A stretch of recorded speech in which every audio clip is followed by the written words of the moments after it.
Bharatiya Janata party ने जिस दिन से ये बात उठाई है, कांग्रेस पार्टी ने, राहुल गांधी जी ने और देश के तमाम विपक्षी दलों ने एक साथ एकजुटता से ज्वाइंट पार्लियामेंट्री कमेटी जेपीसी की मांग की है, इस पर पूरा इन्वेस्टिगेट करने के लिए। उसी दिन से भाजपा ने निशाने पे लिया है, लेकिन भाजपा को ये नहीं समझ में आ रहा कि राहुल जी को और कांग्रेस पार्टी को निशाने पे लेने के लिए किस फॉर्मूले से निशाने पे लिया जाए, वो खुद ही कंफ्यूज। पहले उनको निशाने पे लिया कि राहुल जी माफी मांगे, विदेश में क्या है कि भाई विदेशी ताकतों का हस्तक्षेप हो हिंदुस्तान में। राहुल जी ने जबकि बड़े स्पष्ट रूप से कहा कि ये हमारे अंदरूनी मामले और हम अंदरूनी लड़ाई हमारी पार्टी लड़ने में सक्षम है और हम लोग अंदरूनी हम लड़ाई लड़ने में हमारा देश सक्षम है। तो ये उन्होंने वहां पे स्पष्ट रूप से कहा, कहीं प्रश्न ही नहीं। लेकिन पहले उन्होंने वो हमलावर हो गए कि राहुल जी विदेशी धरती पे कुछ क्या है उसको लेकर। फिर उन्होंने कहा कि ओबीसी का मुद्दा है।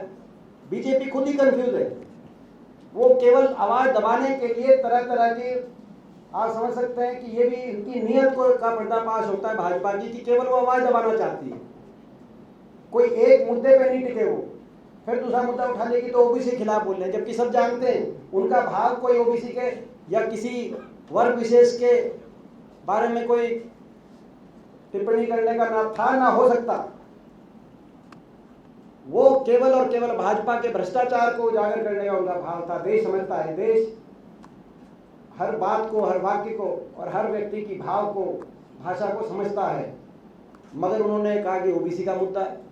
फिर डिस्क्वालीफाई की बात आ गई, फिर उनको डिस्क्वालीफाई कर दिया गया कि भाई कानून।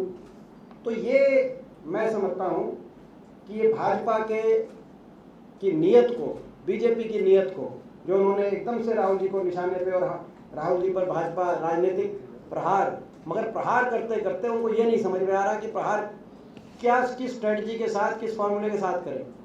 तो उनकी नीयत दोबारा से स्पष्ट रूप से सामने आती, नीयत केवल आवाज दबाने के लिए। और मैं अंतिम वाक्य कहते हुए अपनी बात समाप्त यही कह के कहूँगा कि देश के विपक्ष की और कांग्रेस पार्टी की और खास तौर पर राहुल गांधी जी की आवाज ना दबी और ना दबाई जा सकती, क्योंकि ये सत्य की आवाज है।